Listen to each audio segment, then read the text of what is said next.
Hola clase, mi llamo Trevor, and this is preterite versus imperfect tense.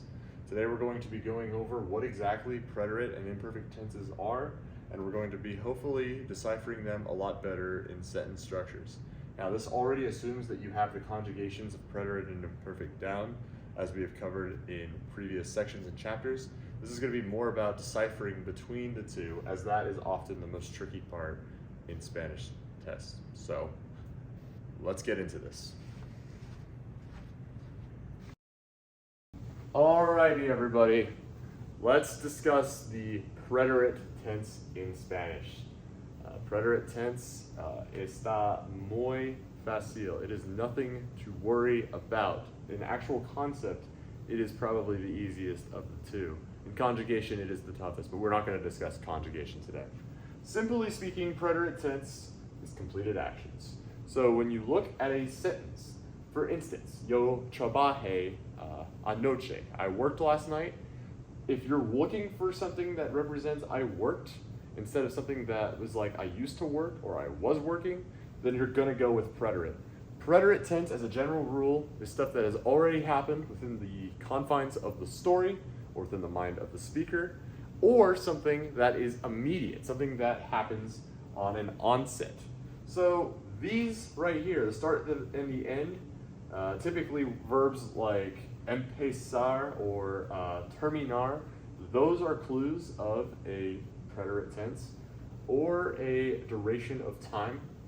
So something that if you're passing time doing X, then it's going to be something that has already happened. Or if I pass time like that, a duration of time represents preterite tense. Also a series of actions, because a series of actions implies completedness. It implies that a lot of things happened. So when things happened, they tend to have already happened, or been completed.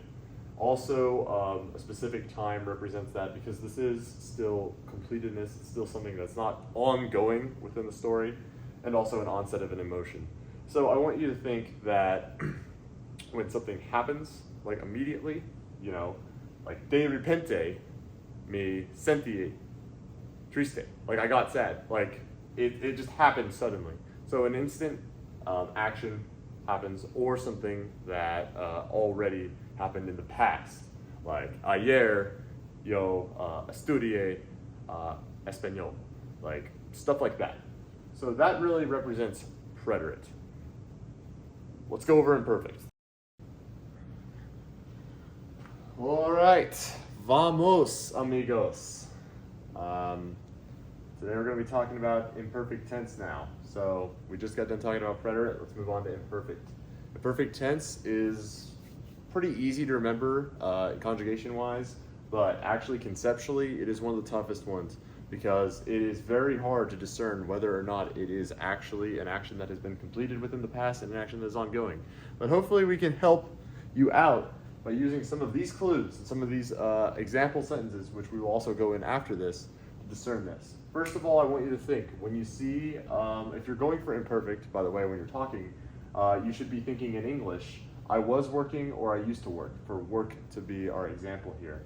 So something that you were doing, yo trabajaba esta noche, something like that. So something that is going on in the past, right? Something that is kind of, you're in the shoes of the speaker, right? Yo lleva los zapatos de speaker. So stuff like that. I have drawn out some specific instances right out of our book to hopefully help you out here. Ongoing actions are something that are really what you need to be looking for. And that really kind of encompasses all of this. So more specifically, if we have something that is habitual, or something that happens every single time you do it, for instance, comía un skittle todos los domingos. If I eat a skittle every Sunday, I'm going to be doing that. It's going to be something I do, something that is in the moment, me doing, basically. Then we have other examples like this. I won't go into everything in specific, but just think doing this. We are in the action of doing this within the story. Now, I know it's hard because it's still in the past, but it's still something that's happening within the story. Also, more, I guess, to diverge a little bit from that, telling time, like you use era typically, eran, las 6:30, or something like that. Telling time is also something you should remember, and age. So, not that, but tenía 5 años or something like that. Yeah, I was acting like I had 5 years. So that is really what differentiates the two. Now, let's jump into some examples. All right, everybody, let's dissect here an example. Let's go over un ejemplo for preterite and imperfect, and let's see if you can, first of all, guess which one goes with which, and then also we need to be able to justify it, because knowing it is not just one thing, but it's also important to know why it is the way it is. So let's look at this example here. La semana pasada, blank a la Universidad y me di cuenta. So, looking at this sentence here, what usually, for me, gives it away is this la semana pasada. La semana pasada is a week before this happened. So it sets the scene. It kind of says that this happened last time. So if anytime you see a set time, like ayer or la semana pasada or la año pasada, if you see anything like that, it almost always is preterite, because it's dictating a specific time in which it is happening, and it is going to give you it's a set time. It's not an ongoing action. It is a specific time in which this has occurred. So anyways, a la universidad y me di cuenta de que este año iba a ser muy diferente a los anteriores. Todos los años, Laura y yo blank. Now, with this next sentence, I included this because it's a whole separate reason. You see, todos los años, Laura y yo lived. Basically, every year Laura and I did something, but this is implying every year we did this. Remember earlier, we said habitual actions are imperfect, and so that is why imperfect is the correct answer on this case.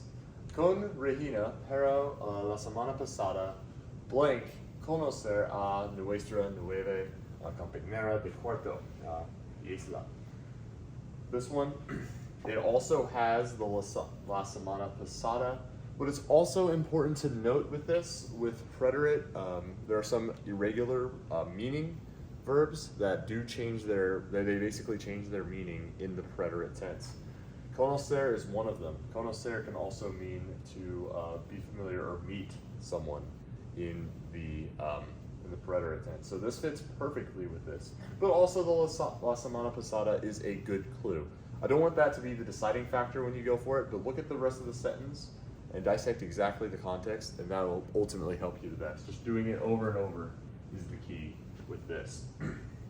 Anyways, we move on. Antes, Laura, Regina y yo, blank, tener is the verb, un apartamento muy pequeño. Basically, with this one, it's giving a little bit of emotion with this. It's like before Laura, Regina and I did something, before we were doing something, as in is in motion, this is what happened. So I want you to think of this back to what we were going over, and instead of like a fully had something, it makes more sense to say before we were having something instead of before I straight had it fully. That's just the way that the sentence is structured. So that is why teníamos is what is more preferable in this circumstances. Finally, pero al llegar la semana pasada, blank el apartamento nuevo. This has the same exact sort of situation as the first one, la semana pasada. They really set you up for this one. It fits preterite very, very well, and also it is a very unique verb, in that the imperfect is also irregular. So you got to be on the watch for irregularities, and make sure your conjugation is correct at the same time. Thank you for this instructional tutorial. Good luck deciphering between preterite and imperfect. I hope this has helped you.